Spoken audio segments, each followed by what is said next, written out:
Alright guys, welcome back to another video. Today I'm actually going to be heading to the Nishioi flea market. If you're not aware of what the Nishioi flea market is, it's actually one of the biggest flea markets in all over Japan. If you're into vintage watches, vintage clothes, toys, retro video games, this is where you're going to find the best deals. Although this flea market has become quite a popular destination for a lot of tourists, the prices have fluctuated here and there. However, you can find a lot of great deals. You just have to go through the trenches. So make sure to stick around to the very end because you'll be surprised on how many great watches we'll come across. As always, if it's your first time here or you've been to our channel before and haven't subscribed already, please consider subscribing as it will help us out a lot. So let's get started with the video because I have been walking up and down the same street and I am going to be late to the flea market. Let's go.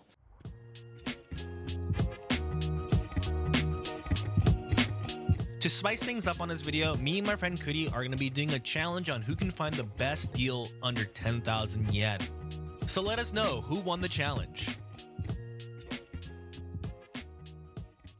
We started off with the day with a massive watch collection. Now, this guy shows up every so often, not always, but when you do come across his booth, oh boy, are you in for a treat. What I like about his collection is that it is mostly comprised of Japanese watch brands. Seiko, Citizen, G-Shock, you name it. And if you look deep enough, sometimes you'll find a Rolex as well. That just has a bag of watches.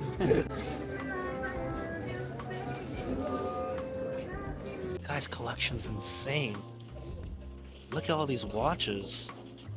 This is from vintage Seikos to G-Shocks. It's a very interesting diesel watch here too. Is there anything you want to pick up? Overall, it's pretty good. It's not crunchy. And a good sign is it's got the original crown. Bracelet too, I'm guessing is original. At least it's citizen stamped, so micro adjust. It's quite nice. Just the weak one is a little off, but I don't think it's like broken, you know what I mean? I think it's fine. That watch was really nice, but I'm going up against Yuta in a 1v1, so to say the least, the competition is tough.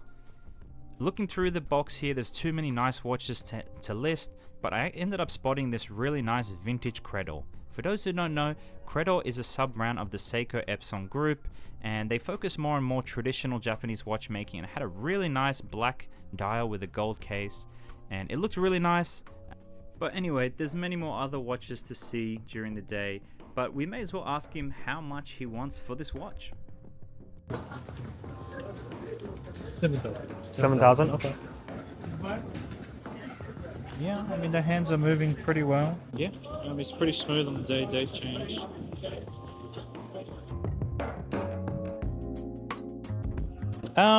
It's good. I like it. It's got like a black kind of grey PVD, I think, and it's the way that the day date is, like the days of the week are shown is pretty interesting.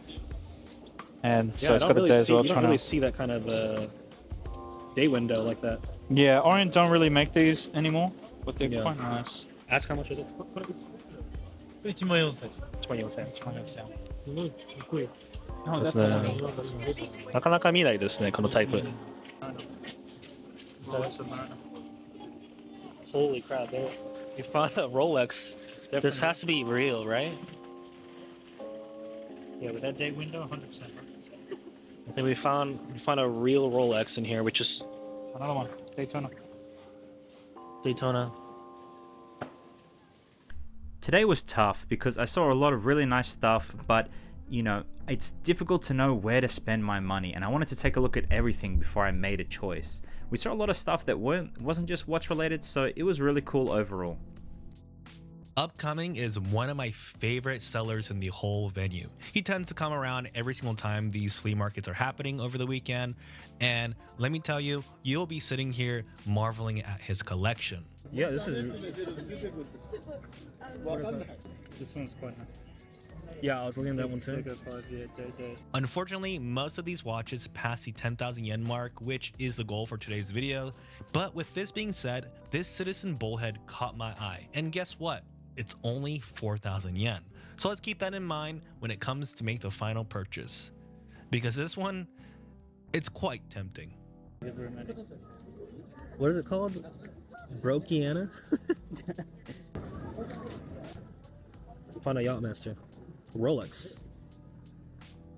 You want to ask how much this is? So once we got a hold of the Yachtmaster, we had to ask how much it actually cost. However, the seller did not say anything vocally, but he showed us a calculator, which roughly was about $200 to $300. Let's just say we all know what that means.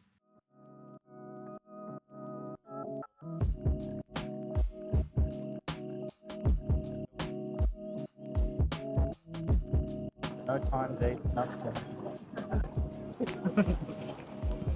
That's old Seiko as well. So this whole box encapsulates what flea markets are like in Japan. You really have to dig inside the trenches to find some nice and decent looking watches. Everything that you see here is 500 and 800 yen, which is crazy because some of these watches do actually work. Now, does anyone want to actually take them home? Well, like they say, another man's trash is another man's treasure. It's like a hammer finished bracelet. Yeah. Citizen quartz. Yeah, it's a Citizen QQ. It's so tiny. it's very nice. So inside it has like a little quartz crystal. Yeah, and that's definitely a ladies' one with that star second hand. Is there some good ones? How much they just maybe? Tell me this is real. Ask the price and we'll find out. Well, I was going to open it back, but the chance is pretty low. Some man of it. Very fake. You can just tell, right? Like this part right here. Oh, the Does it usually feel like that? I don't know. Hi, 僕日本のそうです。はい。ハーフです。アメリカから。はい。アメリカどこ？のシアトルです。シアトル。はい。あれシアトルってアメリカなの？あですよ。あれ？ワシントン州。カナダじゃないの？近いけど。One of the reasons why we're out here is to find people to be on our watch interviews, and the people behind the desk selling the Rolexes was kind enough to be a part of the video. This video is actually already out on the channel, and it's a street interview style video. If you're into stuff like this, I highly recommend checking that video out and also subscribing to the channel.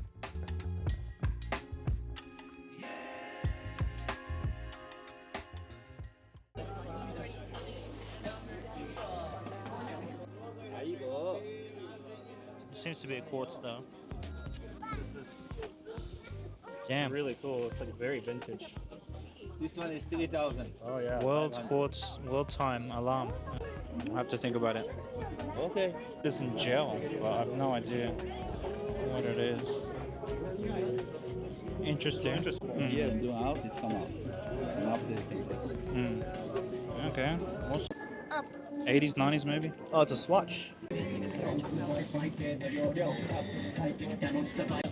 Yeah, this one's automatic actually. Automatic's like Lady Seiko. There's another swatch under the zipper. Oh yeah. This is a tiny JJ though. This is like How did that all fit in there? 18 mils maybe? I don't even know. How did it fit in there? It's a ring watch. Ballsy. I don't even know. Oh, it's a little. I don't think it'll fit on you. Oh my god, Kuri, what is that? And the bracelet is crazy. So cool. Like snake leather.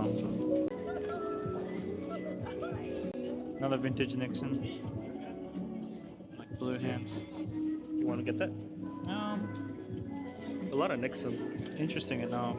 It's The bracelet's like marble design or something. it's supposed to look like it. It's a look-alike. It's got the skulls on it. Mickey Mariner. Mickey Mariner. Oh, it's the bezel. Oh, it's Can I see that Casio? Can you hold it up for me? How much is this? 5,000. Wow, this is a good deal. It's not bad. Wave Scepter. It's a Wave Scepter. A vintage Wave Scepter. I don't like that. Date and time's correct. It's loomed hands too. That might be something I might get. I don't know. I'm liking the Citizen though. The Citizen Bull. SEMA. This is steal of the day. The classic Pokemon. So up until now, I'd seen a few watches that grabbed my attention, but nothing that really jumped out at me until I saw this one in a small vendor. I picked it up and instantly I knew this was the one. So what is it? Basically, it's an old Seiko Sportsmatic. These are essentially the precursor to the Seiko 5 watches. And overall, while it's not in perfect condition, considering the price, I think it was a really good purchase. The only thing I needed then is to find a strap because it didn't come with a strap. I found this nice looking black strap in a bucket of straps for 500 yen, which I think matches well. Alright, so I think this is the one. I think we get a nice black strap with little gold bands on it. And it should look really nice. So, just gotta get this one. 2 hours later. Explain what happened. When I was getting out of the taxi, the strap fell from my pocket into this like manhole. The strap that you just bought from the flea market. Yeah, minus 500 yen. Unfortunately, we were running out of time, so we had to hurry before they close the shop. There is a watch that I was looking at earlier, and I'm gonna go buy it.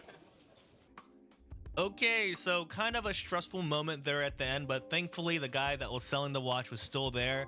Again, this watch was for 4,000 yen. I love the look of it. The bracelet looks awesome. There's a lot of cool functionalities on it. 4,000 yen is a steal. And since this is a challenge video, here is my watch. And here is my friend's Chris's watch. Although it was unfortunate and also funny that his strap went missing, the new and updated strap that he got for it looks really good. And please let us know in the comments down below who won the battle. I know this is a little bit different from our usual stuff, but please let us know if you like content like this. We would love to do more episodes at a flea market in Japan. And yeah, I'll see you guys on another video.